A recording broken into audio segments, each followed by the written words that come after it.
Giving all praises to Yahweh, Bahasham, Yahweh Shai, Bahasham, rawchaa, qadash. Double honors to the elders, apostles, and bishops of Great Millstone who teach and rule well, and to the scattered elect of the so-called Negroes, Latinos, and Native Americans across the four corners of the earth, as well as the speckled bird, the Israelite foreigners who our forefathers, brought forth through the, dropped them down, got it with women of the other nations, so they're going to look like the other nations. Shalawam. This is a quick video from the brother GMS dedication, titled The Digital Prison. You will own nothing and be happy. Fair use, fair use, fair use.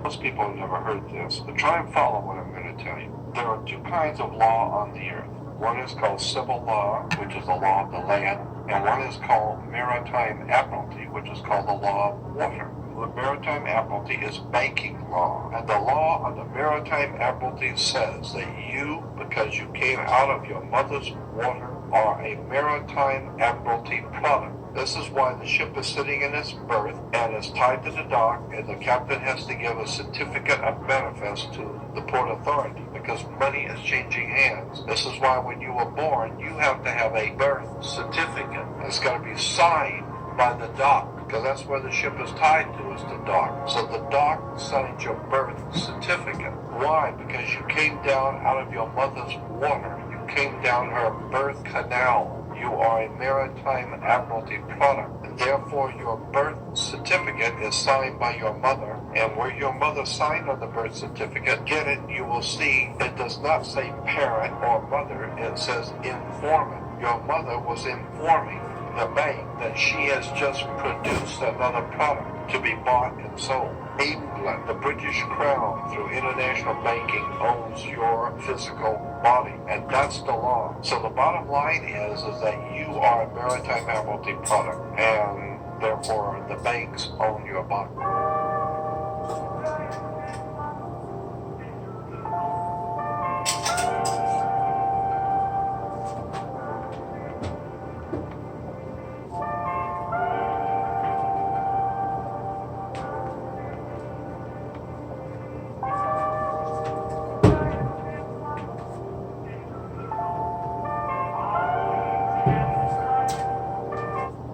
Agenda 21 is kind of a code name for a master plan that originated at the United Nations to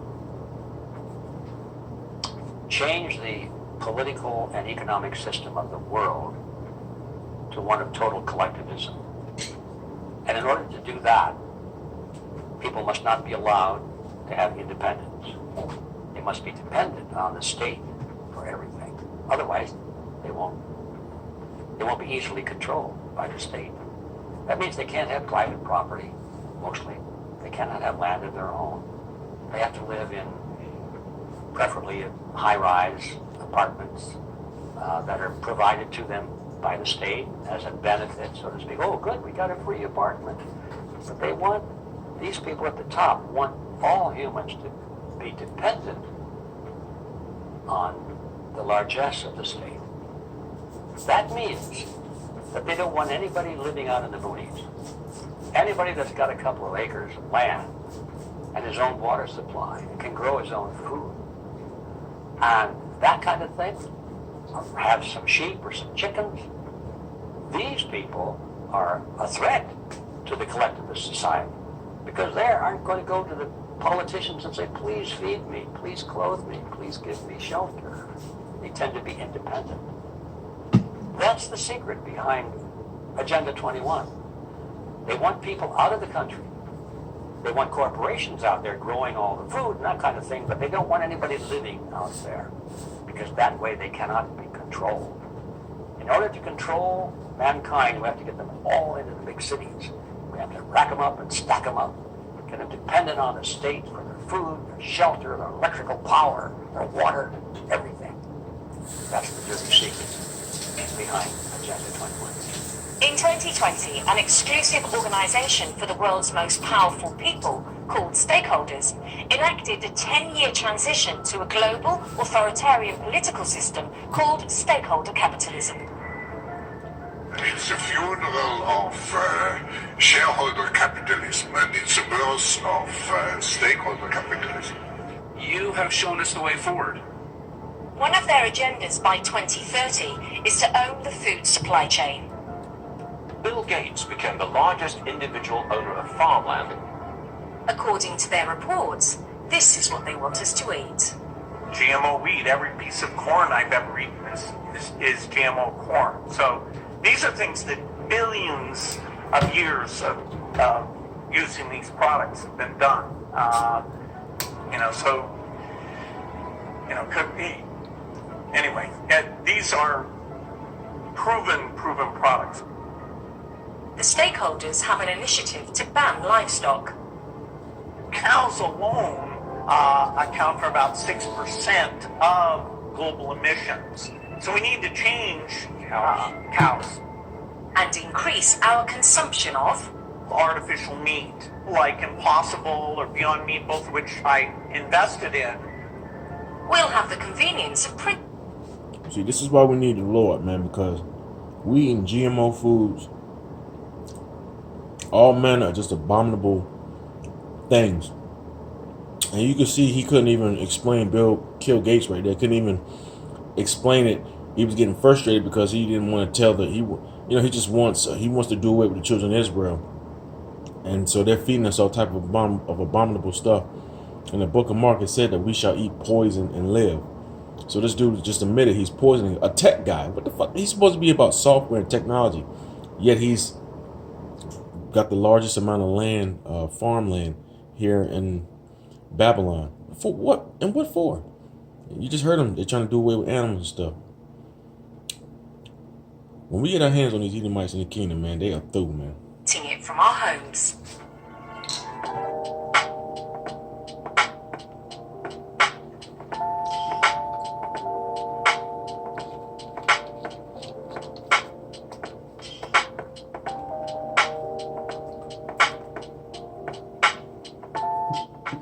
I'm sure you guys heard what happened in Texas, right? The river jumped 23 feet, kids gone, and Camp Mystic underwater. But let me show you why this ain't just Texas. Because once you line it up flood by flood, it's the same play, different stage. Eastern Kentucky 2022. Flash floods took out entire mountain towns. Multi-generational land wiped out. No warning, no escape. Mississippi Delta 2023. Historic black farmlands flooded out. Right after federal insurance updates raised the rates. Selma, Alabama 2024. Extreme rain hit historic districts. And then here comes the developers will rebuild offers. Houston, Texas 2020. It was the 5th flood in 10 years. The same zip codes hit every time. And guess what? It's low-income areas near bayous and never get an upgrade. East St. Louis 2021. The levee failed in fast. And the land right behind it sitting on some of the oldest black-owned property lines in the state. Camden, New Jersey 2023. Rain hits hard. FEMA zoning flips. Next thing you know, luxury apartments on old church lots. Watsonville, California 2023. Latino farming communities devastated by floods. Land value dropped and agribusiness moved in fast. North Carolina 2022. Historic areas near the Cape Fear River were submerged and insurance dropped coverage right before the rains hit. From Detroit to Buffalo, New York to Florida and so many more. But do you see it now? It's never just about water. It's where it hits. Who owns the land and who shows up after. Different cities, same result. Legacy gone, the buyouts fast, and the rebuild don't look like the past. So nah, this ain't coincidence. It's a playbook with the weather forecast.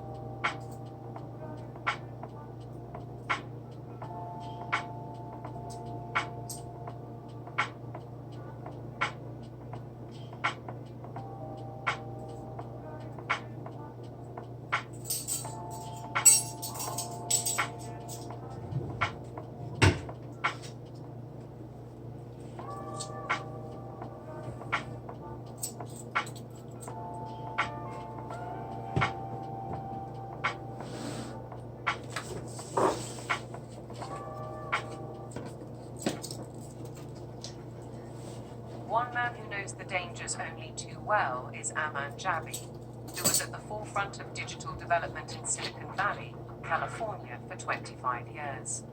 He left when he recognized the dark side of surveillance technology, choosing instead the peace and beauty of Montana. He's an expert in facial recognition.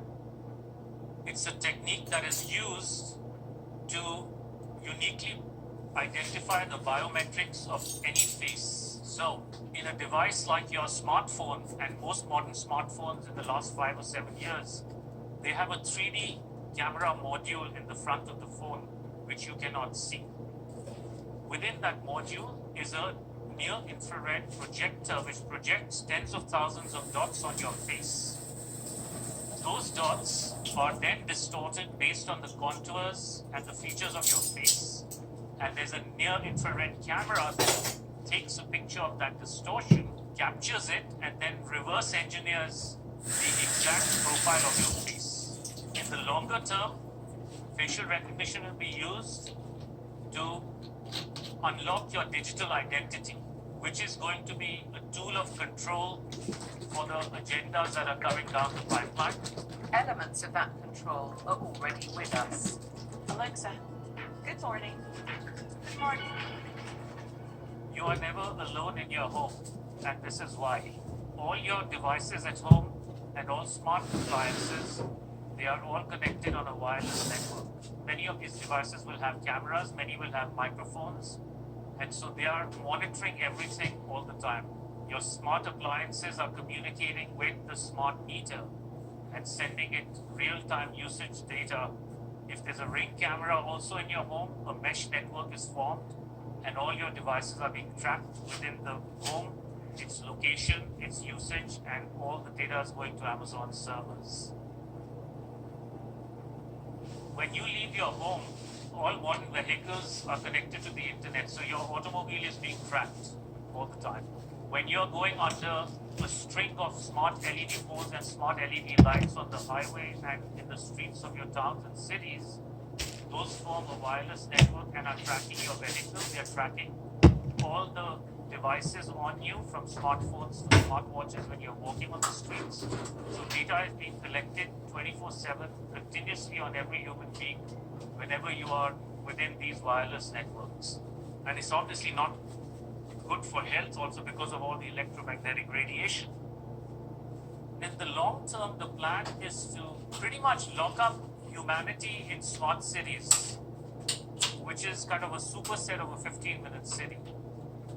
They've sold all the state and local governments and countries that smart cities are about sustainability and the good of the city.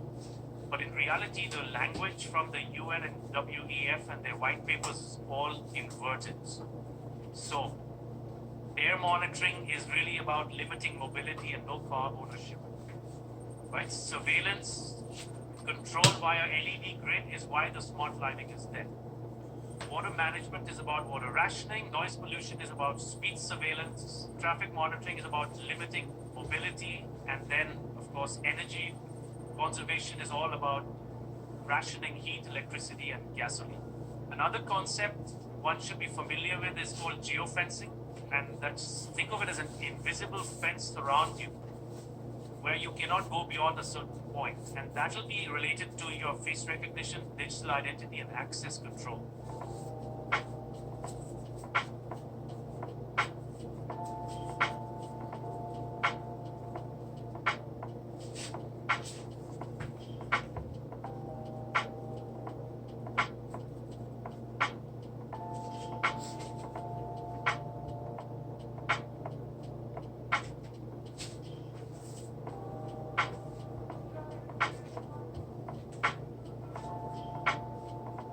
Your smart contracts, SoftBrick can turn off your digital currency beyond a certain point from your house. Our world has been turned into a digital panopticon. That means you can be monitored, analyzed, managed, and monetized. Surveillance capitalists are already making billions of dollars selling our information to big corporations, because this kind of detailed knowledge enables them to predict and influence our behavior.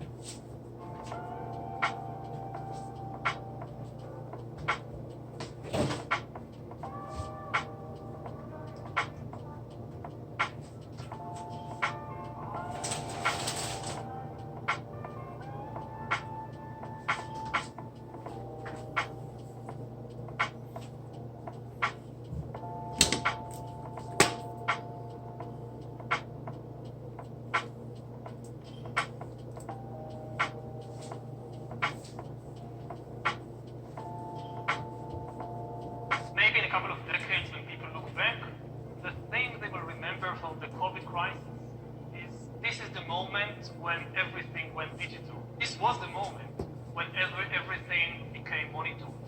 I think that the big process that's happening right now in the world is hacking human beings, the ability to hack humans, to understand deeply what's happening within you, what makes you go.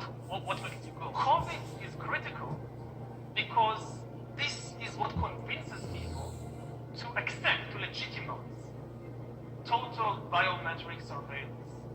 We want to stop this epidemic.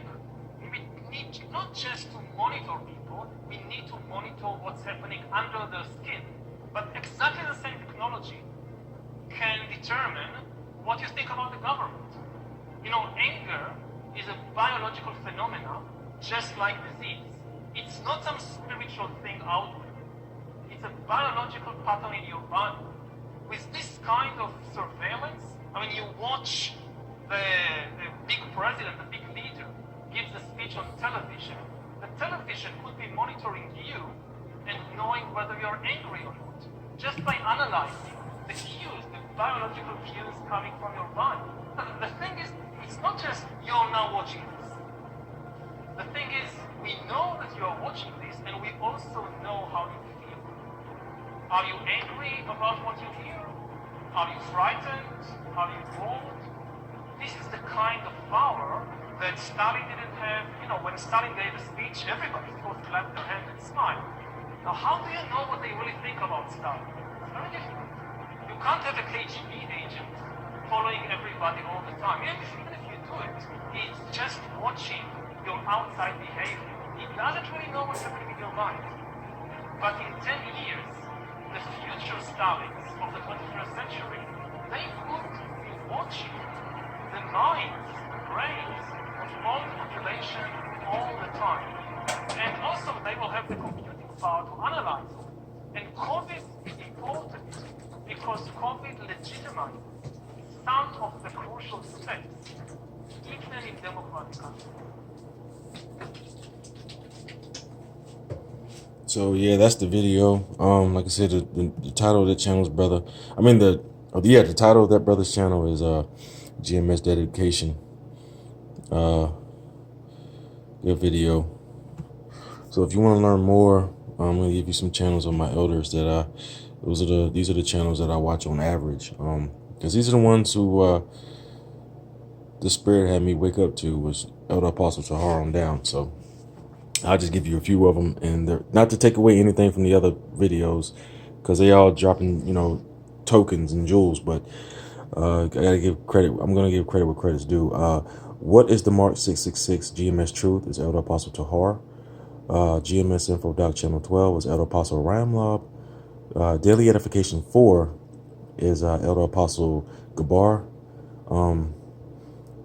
GMS Apostle Street Ministry is videos done by on Saturdays, Lord willing, by Elder Apostle Tahar, Elder Apostle Gabar, and Elder Bishop Sakaran.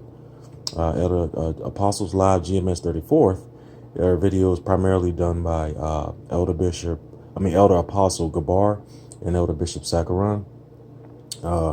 Jacob Barak 2 is an Elder Bishop. Fire Cures Leprosy is an Elder Bishop. GMS Keep On Pushing is Elder Apostle Ricard.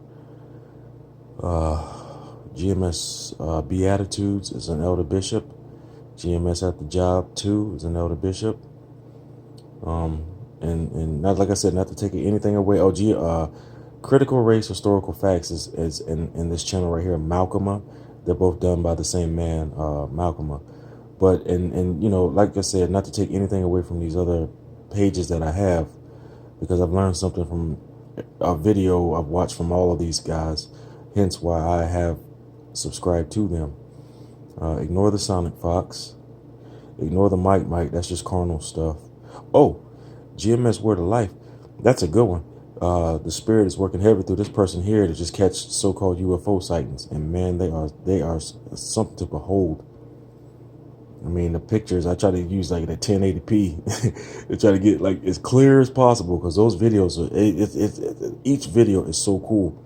You know, it shows the majesty of the Most High, you know. Hence why he's called the Most High. Because, man, those ships and those phenomenons up in the heavens, man, there's something to behold. Like none of those videos let me down. It's cool if you're into that stuff. Lord willing, you will be. Lord willing, I remain so, because I'm not guaranteed. It's not guaranteed that I'm of the elect. I'm just a servant, being called to do. Oh yeah, this dude Mark Hamlin's a piece of shit. But I watch his videos to see what kind of madness, that they're spreading. But like I said, I'm just a servant. I hope, on a second by second basis that the Lord will, had chosen to protect me before the foundations of the earth, to be of the elect. I don't know. I won't know until Babylon's taken down and the journey and the path that I'm on, because I either, I don't know. I'm not guaranteed. So I just hope it's a second by second basis. I pray that the Lord will keep me. But yeah, these are the channels. And to once again face the east and say all praises to Yahweh, Bahasham, Yahweh Shah, Bahasham, qadash. Double honors to the elders and apostles and bishops, a great millstone who teach and rule well. And to the scattered elect amongst the four corners of the earth, Shalawam. And also, just be wise as a serpent and harmless as a dove. I speak first and foremost to myself because the Israelites were scattered abroad amongst all the nations. So some Israelites are going to have blonde hair, blue eyes. Some of them are going to look Chinese and Japanese. Some of them will look like Arabs. Some of them look like East Indians. So that's like the Spirit said through Elder Apostle Tahar, this is a spiritual journey, and like the Spirit said through Elder Apostle Gabar, not every Israelite's going to come looking like John Shaft or Richard Roundtree. A dark skin, dark brown with an afro and a beard. Some of them are going to look, like Edomites. Some of them are going to look like Japhites, which are those Hawaiians. So, keep it spiritual. Go out here, pay your bills, do what you got to do to make your money. And only in self, don't be offensive looking to just go out, just start super socking people, for no reason. Only reason why you should have to get down physically is only because it's a matter of self-defense, because somebody was being offensive to you. So, just keep it spiritual. That's what the Elder Apostle Tahar always says. Keep it spiritual. There's a spiritual walk that we are each taking. So, till the next time, Shalawam. Stay strong.